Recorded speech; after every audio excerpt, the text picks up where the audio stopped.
शत्रुओं से जितने भी लोग परेशान हैं, शत्रुओं के लिए उपाय है। आप अगर दुश्मनों से परेशान हैं, आपकी बुराई कर रहे हैं, पीछे लगे, टांग खींच रहे हैं, बहुत ज्यादा आप स्ट्रेस में हैं, डिप्रेशन में हैं, घबराए ना।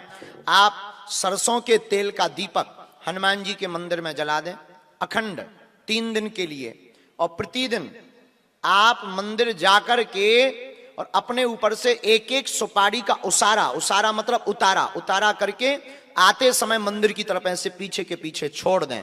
ऐसा आप 2 महीने में 1 महीने में एक बार करिएगा, कोई भी शत्रु आपका सामना नहीं कर पाएगा। बोलते रहेंगे पर कुछ बिगाड़ेंगे नहीं। अब दोनों हाथ उठा के बोलो बागेश्वर धाम की, सन्यासी बाबा की।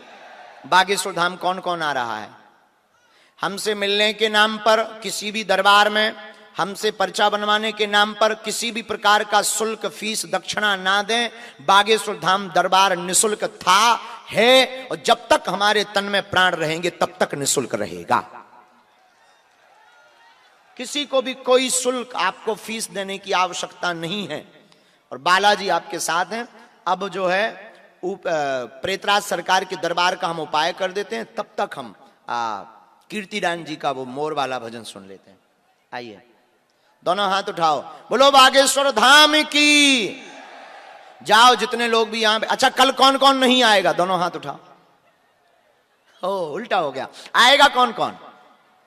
पक्का? जोर से बोलो ना। कल झूमकर यहां कथा होगी और झूमकर भजन गाए जाएंगे। तो कल कथा में आइएगा। कल 6 बजे आना है। कितने बजे आना है? कितने बजे? जाओ जितने भी लोग यहां खड़े, सबकी अर्जी स्वीकार हो जाए। हनुमान जी लंका भी जाते हैं तो राम जी को ध्यान करते हैं, प्रवेश भी करते हैं तो हृदय में राम जी को रखते हैं। क्यों? कोई भी काज बिना राम जी को हृदय में रखे हुए पूर्ण नहीं हो सकता है। यही दास की नीति है कि दास को स्वामी को हृदय में रख करके ही कार्य करना चाहिए, फिर वह दास कभी फेल नहीं होता है। कोई भी काम करने के पहले प्रचार नहीं, विचार करो। विचार करोगे प्रचार अपने आप हो जाएगा। लेकिन हम लोग पहले ही प्रचार ठोक दिए, एडवर्टाइजमेंट ले बोलो सीताराम। फिर क्या प्रचार हो जाता है, विचार होता नहीं है, काम फेल हो जाता है। ये ना सीख पाओ तो आज की कथा से एक और सीख सकते। हनुमान जी ने 5 उंगलियों को एक करके मुक्का बना करके लंकनी को मारा, वो भी विरक्त बन गई। मानो हनुमान जी ये कहना चाहते हो कि हमको सभी को अपने परिवार में, समाज में, अपने राष्ट्र में एकत्रित होकर रहना चाहिए, पर कोई भी विदेशी ताकतें हमारा बाल बांका नहीं कर सकती। ये ना सीख पाओ तो आज की कथा से एक बात और सीखो। पूछो क्या? पूछो। सोते सब हैं, लेकिन जो काम में सोते हैं उन्हें रावण जगाता है। जो राम को हृदय में रखकर सोते हैं उन्हें हनुमान जगाते हैं। आज की कथा का 5वां सूत्र, और अगर ये 4 ना भी सीख पाओ, शायद तुम बिहारी आदमी आओ, खा पी के ज्यादा भात आ गए हो, चावल ज्यादा खब गए हो, पानी कम पे वो हो, पंडाल से निकलवे ना मिलो हो। कई जन के तो पसीना में मेकअप बहा गए, कई जन के कपड़ा बड़ी क्रेज में आए थे कि फोटो खींचे, ना फोटो खींची ना टीवी चली।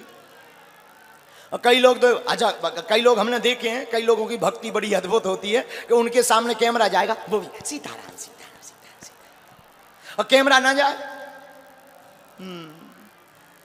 कहोगे ताली बजाओ, और कैमरा चलो जाए। तो ऐसे भी होते हैं। तो आज तो कुछ नहीं चल पाया, तो हो सकता तुम मन में खिन्न हो, लेकिन हम आपको कहेंगे 4 बातें ना भी सीख पाओ तो 5वीं बात आज सुंदरकांड की सीखने योग्य है। क्या? हनुमान जी बहुत अच्छी बात कहते हैं। जब लंका प्रवेश करते हैं तो लंका में सोने की चमक धमक में हनुमान जी नहीं फंसते। उस सोने की चमचमाती हुई नगरी में भी जानकी माता को देखते हैं। मानो इस संसार सागर की चमक दमक में हमें नहीं फंसना चाहिए, इस संसार की चमक दमक में भी हमें भक्ति की सतत खोज करते रहना चाहिए। जो इन 5 में से एक भी सूत्र आज का स्वीकार कर लेगा उसे सुंदर कांड की महिमा समझ में आ जाएगी। सुंदर कांड इसलिए सुंदर है कि राम जी का बंदर भी सुंदर है। एक बात और, छठवां सूत्र और ले, तुम्हारे काम आएगा। काम काज का बंदर नहीं होना चाहिए, राम काज का बंदर होना चाहिए।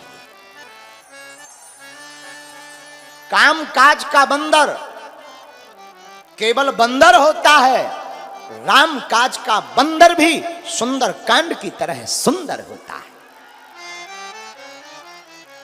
सातवीं सीख और लो सुंदर कांड से।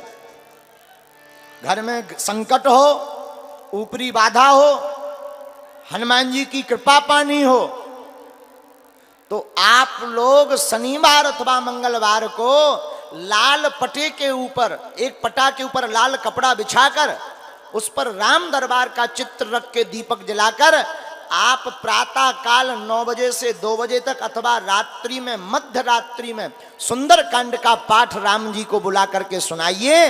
आपका घर भी भवन भी सुंदर हो जाएगा। और जो आपको चाहिए उस चौपाई का संपुट लगा करके आप सुंदर कांड का पाठ करिए, तो आपको अप्राप्त वस्तु भी हनुमान जी की कृपा से प्राप्त हो जाएगी।